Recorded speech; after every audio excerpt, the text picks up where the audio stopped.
అందరికీ నమస్తే. నేను మీ స్వర్ణ. Welcome back to making with స్వర్ణ. ఈ మసాలా గ్రేవీ తోటి కాకరకాయ కర్రీ చేస్తే కాకరకాయలు తినను అనేవారు కూడా తింటారండి. అస్సలు చేదు ఉండదు అని చెప్పను, కానీ లైట్గా చేదు ఉంటుంది, కానీ చాలా బాగుంటుందండి. మరి చూసేద్దాం ఎలా చేసుకోవాలో.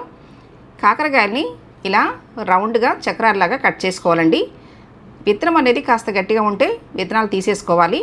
ఇప్పుడు ఈ కాకరకాయల్లో కొంచెం పసుపు, అలాగే ఒక స్పూను సాల్ట్ వేసి ఈ పసుపు సాల్ట్ కూడా కాకరకాయ ముక్కలకి పట్టేలాగా బాగా కలుపుకోవాలి. నేను మీకు 1/2 కేజీ కాకరకాయలతోటి చేసి చూపిస్తున్నానండి.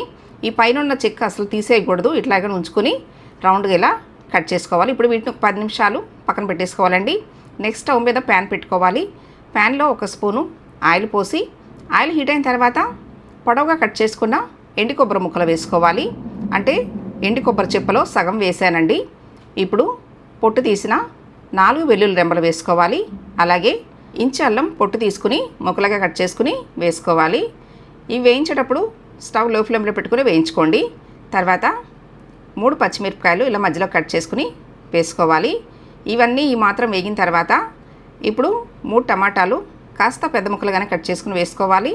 తర్వాత వీడియోలో చూపిస్తున్న విధంగా కొంచెం చింతపండు వేసుకోవాలండి. టమాటాలు వేసినా కొంచెం చింతపండు వేసుకోండి, కర్రీ టేస్ట్ చాలా బాగుంటుంది. ఇప్పుడు మూత పెట్టేసి టమాటాలని మగ్గించాలి. చూడండి, మీకు 5 నిమిషాల తర్వాత చూపిస్తున్నాను.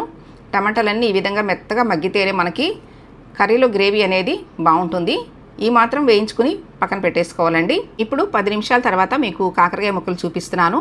ఇలా ఉప్పు పసుపు కలిపెట్టుకోవడం వల్ల కాకరకాయ ముక్కలో నుంచి ఇలా నీళ్ళు వస్తాయండి. నీళ్లు పిండేయడం వల్ల కొంచెం చేదు అనేది తగ్గుతుంది, అంతేగాని 100% చేదైతే తగ్గదండి.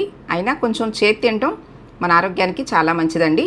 ఇదే విధంగా ముక్కలన్నిటిని కూడా గట్టిగా పిండి తీసుకోవాలి. ఇప్పుడు ఈ నీళ్ళతోటి మనకు ఉపయోగం ఏం లేదండి, పారబోసేయటమే. ఇలా అన్నిటినీ రెడీ చేసి పెట్టుకోవాలండి. ఇప్పుడు స్టవ్ మీద ప్యాన్ పెట్టుకుని ప్యాన్లో 4-5 స్పూన్లు ఆయిల్ పోసుకోవాలి. ఆయిల్ కాస్త ఎక్కువే పడుతుందండి, ఎందుకంటే కాకరకాయ ముక్కలు వేయించుకోవాలన్నమాట. ఇలా కాకరకాయలని వేయించుకుని చేయటం వల్ల కర్రీ టేస్ట్ అనేది చాలా బాగుంటుందండి. అలాగే 2-3 రోజుల వరకు ఈ కర్రీ నిలవ ఉంటుంది. మరీ ఎక్కువగా వేయించాల్సిన అవసరం లేదండి. నేను చూపిస్తున్నాను చూడండి. ఇలా కలర్ మారేంత వరకు వేయించుకోవాలి. అంటే 70% వరకు ఆయిల్లో కాకరకాయ ముక్కల్ని వేయించుకుని తీసి పక్కన పెట్టేసుకోవాలి. మరీ ఎర్రగా అయితే వేయించకండి, కరకరలాడతాయి, కర్రీ కూడా అంత బాగుండదనమాట.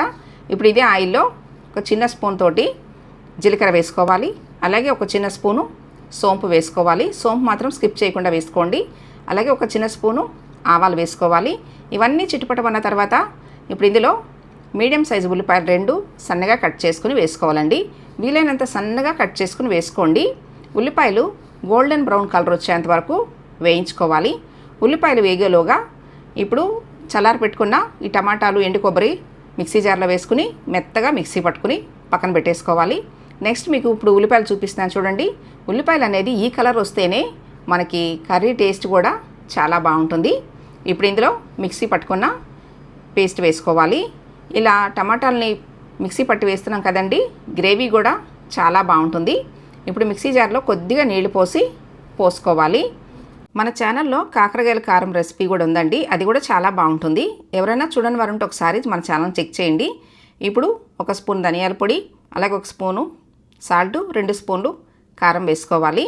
అంటే సాల్ట్ కొంచెం తగ్గించి వేసుకోండి, ఎందుకంటే కాకరకాయ ముక్కలు కలిపేటప్పుడు సాల్ట్ వేసాం కదా, ఇక్కడ తగ్గించుకుని వేసుకోవచ్చు, సరిపోతే చూసుకుని వేసుకోవచ్చు అండి. ఇప్పుడు ఒక గ్లాస్ నీళ్లు పోసుకుని ఇప్పుడు అంతా కలిసేలాగా కలుపుకోవాలి. ఈ గ్రేవీ తోటి కర్రీ చేస్తే రుచి చాలా బాగుంటుందండి. చూడండి, ఈ గ్రేవీ ఇలా మరుగుతున్నప్పుడు ఇప్పుడు ఇందులో వేయించి పక్కన పెట్టుకున్న కాకరకాయ ముక్కలు వేసుకోవాలి. చెప్పాను కదండి, కాకరకాయ తినను అనేవారు కూడా ఇలా చేసిస్తే చాలా ఇష్టపడి తింటారు, చాలా బాగుంటుందండి. ఇప్పుడు మూత పెట్టి 6-7 నిమిషాలు ఉడికించుకోవాలి. చూడండి, మీకు 6-7 నిమిషాల తర్వాత చూపిస్తున్నాను. ఇలా ఆయిల్ సపరేట్ అయింది కదా, ఈ మాత్రం గ్రేవీ ఉంటే బాగుంటుందండి. ఈ కర్రీ అన్నంలోకైనా చపాతీలోకైనా కూడా బాగుంటుందండి. ఇప్పుడు ఒక 1/2 స్పూను గరం మసాలా పొడి వేసుకున్న తర్వాత కొద్దిగా కొత్తిమీర వేసుకుని స్టవ్ ఆఫ్ చేసేయటమే. నేను చూపించిన విధంగా మీరు కూడా తప్పకుండా ఈ కర్రీ ట్రై చేసి మీకు ఎలా వచ్చిందో మీ ఫీడ్బ్యాక్ నాకు ఇవ్వండి. నేను చేసి చూపించిన కాకరకాయ మసాలా కర్రీ మీకు నచ్చినట్లయితే ఈ వీడియోని తప్పకుండా లైక్ చేయండి. మీ ఫ్రెండ్స్ అండ్ ఫ్యామిలీ మెంబర్స్కి షేర్ చేయండి. ఫస్ట్ టైం నా ఛానల్ చూస్తున్న వాళ్ళు తప్పకుండా సబ్స్క్రైబ్ చేసుకోండి. Thanks for watching.